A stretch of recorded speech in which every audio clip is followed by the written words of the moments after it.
Uy. Sakit sa mata. Huwag ka na kasi ulo lang yun, papasok yung hangin. Nakadagdag lang yung sakit ng umul. Sinasambat, pinupuri ka namin o Jesus. Si Jesus ay pinako sa krus. Bumagsak ang pamukpok. Naglampasan mga pako sa paat kamay ng Diyos, anak. Ang aking mga kasalanan, ang marahas na pamumukpok at nagpapahirap.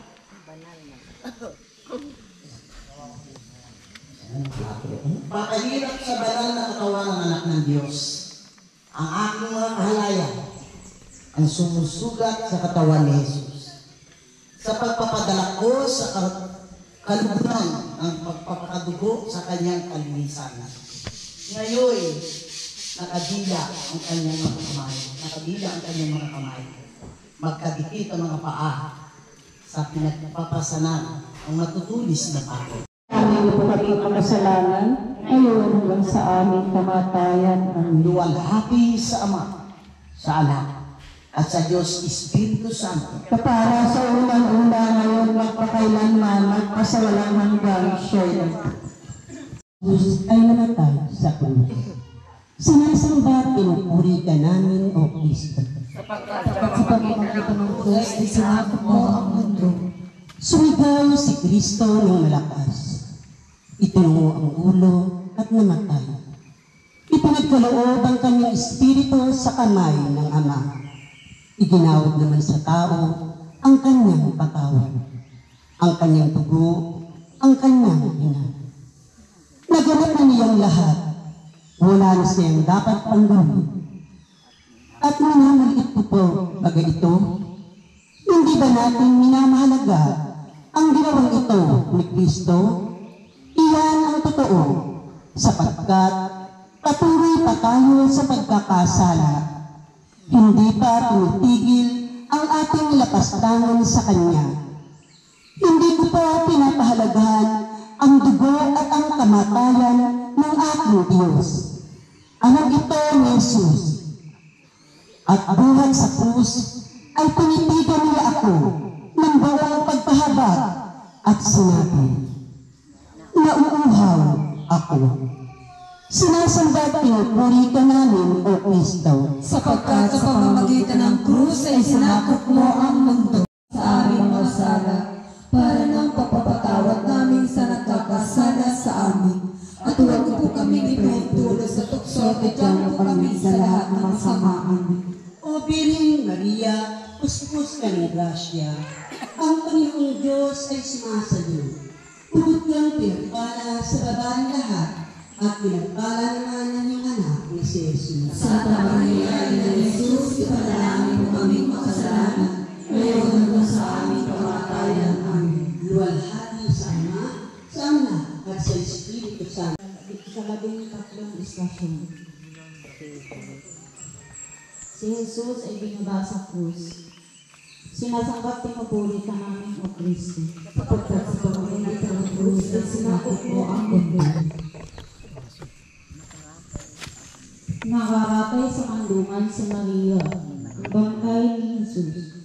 Nakatitig si Maria, walang luhaan ang mga mata.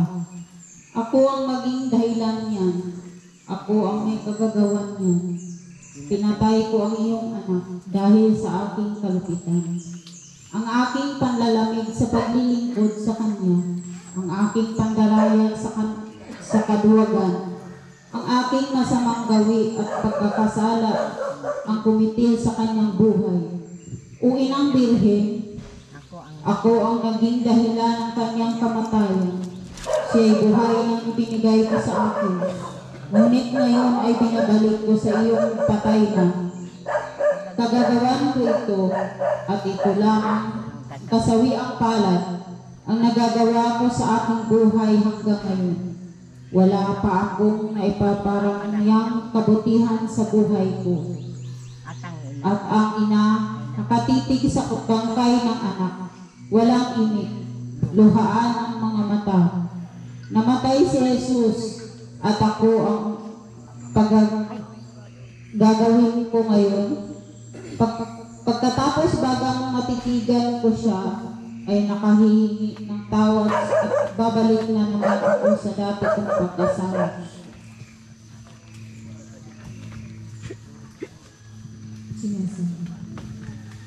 Sinasangkat pinupuri ka namin, O Kristo. Sapagkat sa pamamagitan ng krus ay sinakop mo ang mundo. Yo, what's up? Papunta na kami ng Ilog Jordan. So ito na yung isa sa mga highlights na Banahaw, yung pagpunta dun sa mga ilog. Kung saan merong Yeah. mga, alam mo yun? Yun yung pagbabasbas. Yes. So yun, ipapakita lang namin sa inyo. Siguro ano yun, 300 plus steps yun bago ka makapunta dun sa Ilog Jordan. Saka worth the wait. Yeah. Marami rin ano dun, malawak kasi yung ilog dun. Tapos mamaya pag-akit namin, pasok kami ulit ng kuweba. Sa Hakob naman yun. So yun, samahan nyo kami. Let's go! Yo, what's up? Dito kami nilalakad namin yung Kaputikan. Yan. Tingnan mo, mga Kaputikan. Papunta to sa Papunta tong Ilog Jordan. shoutout mo ang putik. Papunta, uy! Nandito naman po tayo sa isang putik serye. Yeah, tignan mo naman yung mga dinadaanan namin. Men, putik, puro po putik. mag-dive. Yeah, hindi mo kaya. Hindi mo kaya. Ito mo mag-dive.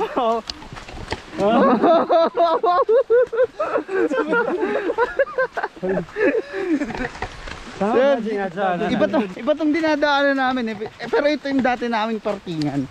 Ngayon kasi pag dun kami sa kabila dumaan, putang haba dun din.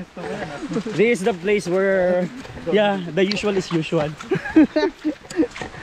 Doon lang siguro kami sa ilog dahil tinitipid natin ang ano, ang memory. Wala na, paubos na ang memory card natin eh. So yun, let's go! Hit me. Okay lang yan.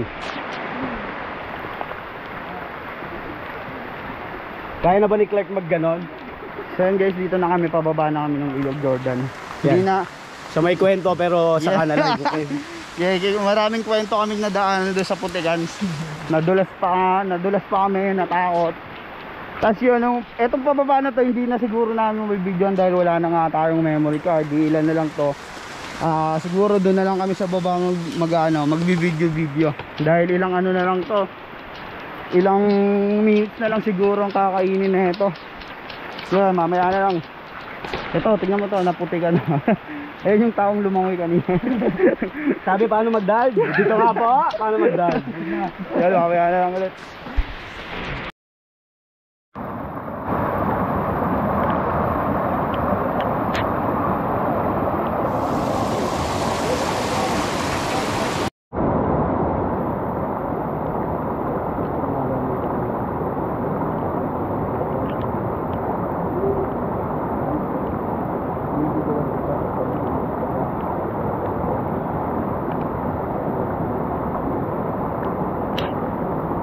Tagalan mo lubog. Tagalan mo. Ay, tagalan eh. Sarap.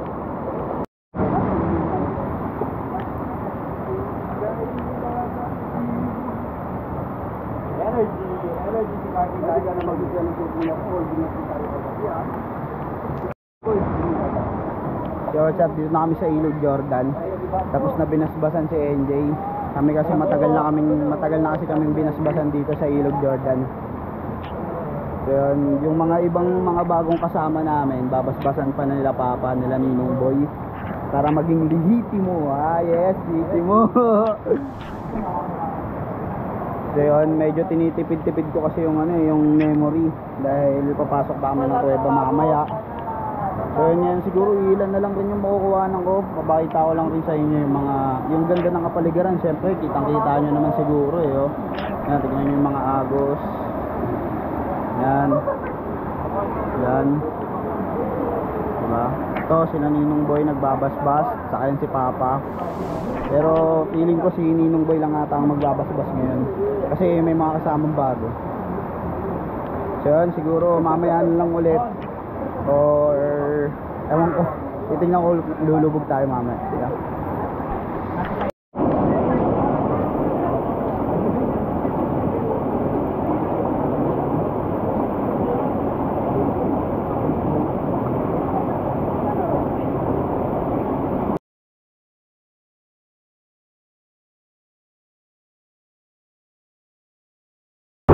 sa tagal ko pumunta dito sa Mumbalao, may isa ako natutunan. Yung Mumbalao, ano siya, ito ng kaluluwa, kaya dapat, kung pupunta ka dito, dapat galawin mo itong lugar na to, kasi bagal ko. Yan lang. Sa akin, ang Bonao ay renewal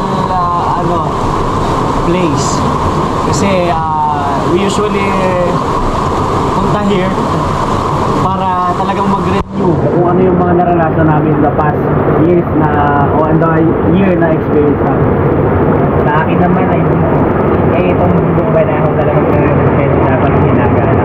Kaya sabi nila, ito ay banal na bundok, hindi lamang siya basta bundok na inaakita ng kakaiba. Kaya dapat pag-aalis, laging pinaalalahanan na ang mga basura natin ay dapat nating dinadala.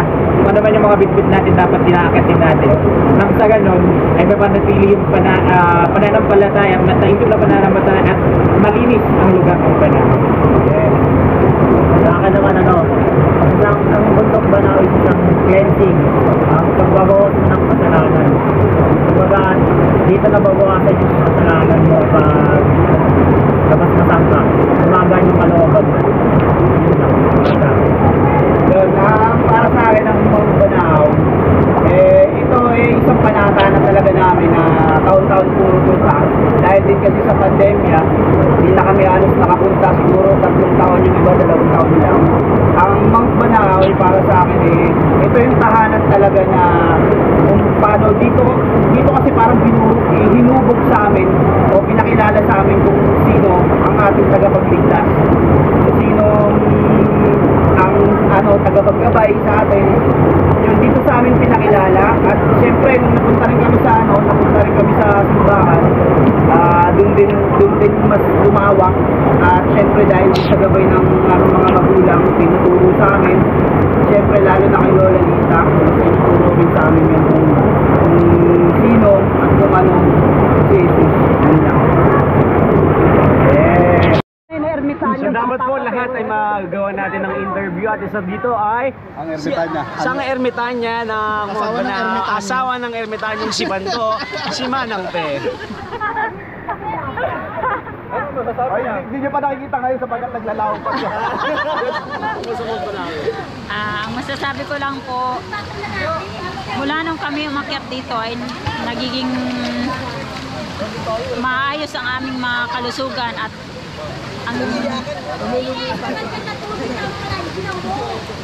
yung taon-taon naming paggaganap dito ay nagiging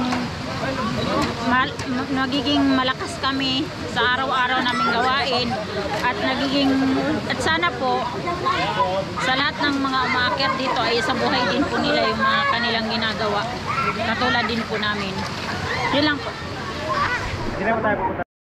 So narito po tayo ngayon para itanong dun sa mga ilan nating mga kasama kung ano nga ba yung kahulugan nitong Mount Banao at anong maipapayo nila sa mga kabataan at sa mga pamilya na gustong pumunta sa Mount Banao.